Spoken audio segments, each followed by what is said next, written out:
আসসালামু আলাইকুম। আজকে চেও মাছ দিয়ে করলা দিয়ে রান্না করব আর আপনাদের সাথে আমার জীবনের কিছু কথা শেয়ার করব। মন চাইছে তাই কথাগুলো হচ্ছে। আচ্ছা বলেন তো, আল্লাহ পাক বাবা মাকে কেন নিয়ে যায়, বাবা মাকে কেন রাখে না বলেন তো দেখি। আজকে অনেক কথা শেয়ার করব। যাই হোক, এখানে আমি সরষের তেল দিয়ে দিলাম। আমি বরাবরই সবসময় সরষের তেল খাই। তেলটা একটু গরম। এখানে আমি বেশি করে রসুন কেটে নিলাম, তারপর পেঁয়াজ কেটে নিলাম, কাঁচামরিচ কেটে নিলাম। রসুনটা একটু বেশি দিয়েছি, পেঁয়াজটাও বেশি দিয়েছি, কারণ করলার মধ্যে রসুন পেঁয়াজটা বেশি দিলে করলাটা তিতা কম হয়। তেলটা গরম হয়ে গিয়েছে, এখন আমি রসুনটা দিয়ে দিলাম। খাও,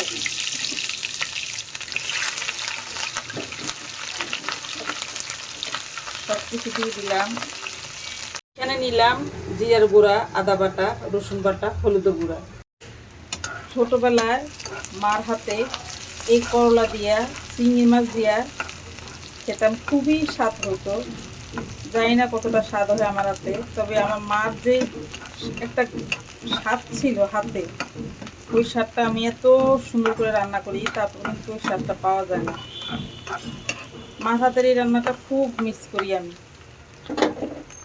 আমার বাবা মারা গেছে, এখন আমি এগুলো দিয়ে দিব।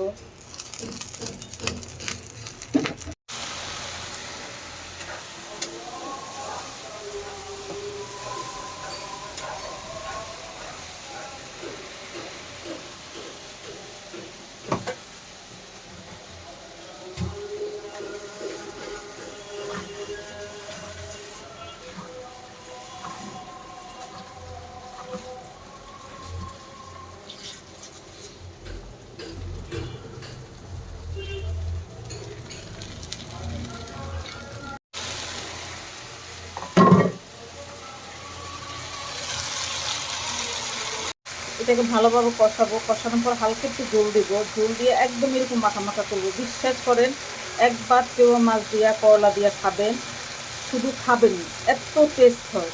কিন্তু ঝোল রাখা যাবে না, আমি ঝোল দিব, অল্প দিব। আমার রান্নাটা দেখেন, আপনারা দেখেন উঠে আসছে, এখন আমি একটু ঝোল দিব।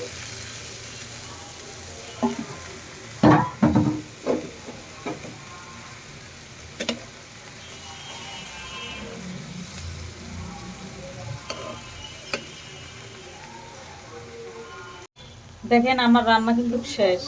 ঠিক এইরকম হবে করলা রান্নাটা। এটা খেতে যে কি সুস্বাদু লাগবে, ওফ, মুখে লেগে থাকবে। কালারটা দেখেন, আও, কালারটা সেই হয়েছে। আল্লাহ হাফেজ, সবাই ভালো থাকবেন যে যেখান থেকে দেখতেছেন।